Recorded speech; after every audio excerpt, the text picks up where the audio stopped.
speaking doesn't come easy for everyone, and sometimes it can even go horribly awry. I agree with you, Rebecca. No, it can be difficult, and we wanted to know what your worst public speaking experience was, so we hit the streets to find out. Have you ever had an embarrassing public speaking moment? Probably would be this one right here.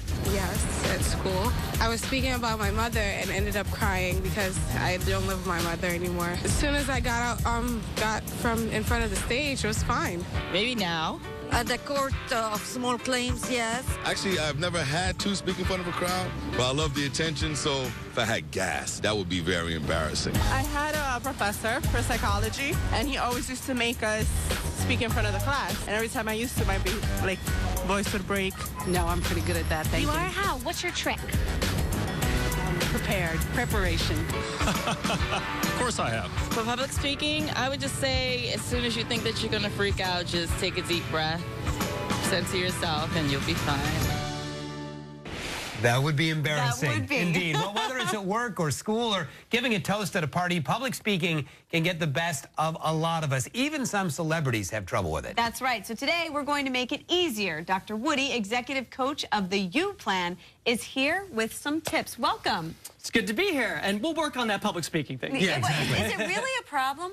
Well, according to the National Institute of Mental Health, 74% of people have this real fear, and it's technically called glossophobia. And what is it based on? What is the fear of speaking to people based on? Is it the same for everybody? No, it's not the same. A lot of it has to do with how you perceive the world and people around you, and it's a lot of times created by yourself.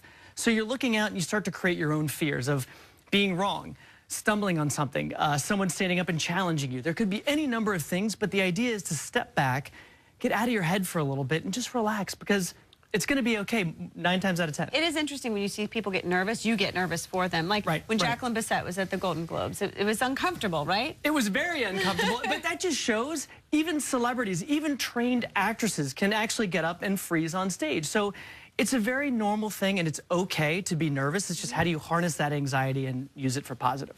You know, they even have classes for CEOs, big, powerful executives, to learn to speak to their people, which shows you that it doesn't matter how successful you are. It can affect just about anybody, right? Yeah, I've worked with groups like that where actually trained actors will come in and work with executives, managers, but it doesn't matter. Even if it's a PTA meeting or speaking at a wedding, you're still going to have some anxiety, and it's okay, it's normal, but there are some things you could do if you just step back, take a little time and relax. And the first thing is just to know your information, know the talk, know your points, because preparation is a great way to build confidence. Yeah. And does that undermine your confidence if you feel unsure about the material a little bit?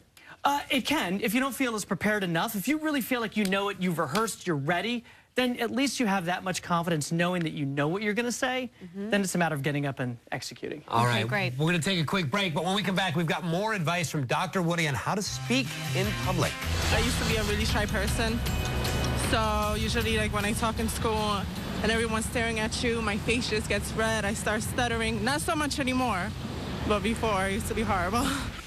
That happens to a lot of people. Yeah, it does. We are back with Dr. Woody. We've been talking a little bit about tips to get you over the fear of public speaking. Is that reaction to public speaking pretty common? Yes, it's very normal, because remember, it's intimidating to stand up in front of whether it's 20 people or 200 people or 2,000 people, because you're getting up there, the spotlights are on you, and you have to deliver a message that, you know, you might be a little uncomfortable with doing, especially if you don't do it all the time. Right. So, the normal. first thing you said was to really know your stuff. Rehearse, rehearse, rehearse. Yes. The second point is, what did you say? It was to avoid the crutch of technology. So, all right, this can be a few things. One is, and you guys know, teleprompters can be dangerous at times, especially giving a live speech. So you have to be careful, because you don't want to get hung up on words. It's about the message. People aren't paying attention to the specific words you're saying, typically.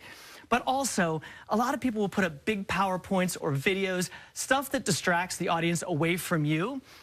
Remember, you're there to deliver. You're the person they've come to see, not a bunch of stuff on a screen. So don't rely too much on that. And sometimes the technology can go awry, so the best thing to have is something printed out and ready in front of you, like I always do, just in case. Yeah, so your computer can crash, but your paper cannot. That's right. It will always be there. You also say get the energy up and the nerves out. How do we do that? Yeah, and if you ever watch Late Night, you'll see David Letterman always runs across the stage in the background, right? And that's part of his ritual of getting his energy up, because he's got to come out, deliver a monologue to a live audience. So part of it is getting rid of those nerves a little bit. It's different for everybody. Sometimes I'll pace, I'll be in a closet jumping up and down, but because that nervous energy is there, so kind of let it release a little bit, work it out. Okay, the next one, I have totally been guilty. I've been guilty of doing. You say, don't confess to being nervous. And I have definitely, when I've been in a big group of people, I say, I'm a little nervous, so bear with me. And it does not help. Rebecca, it actually this makes me crazy. Yeah. And I'll tell you why. Okay. People don't care. They don't want to know that you're nervous. And so many times I'll be sitting in an audience, the person gets up there like, bear with me, I'm a little nervous here. It's, really? Really? I'm here to, stop. Don't tell me that. I don't want to know. And the other thing is, you're hyper aware of yourself. So guess what? People probably can't tell you're nervous. They don't realize it. You feel the jitters but it's not that noticeable physically, especially if you're removed up on a stage and far away. So don't get up and start by saying that. The reason people do it is they want to say, hey, I just want to acknowledge the elephant in the room.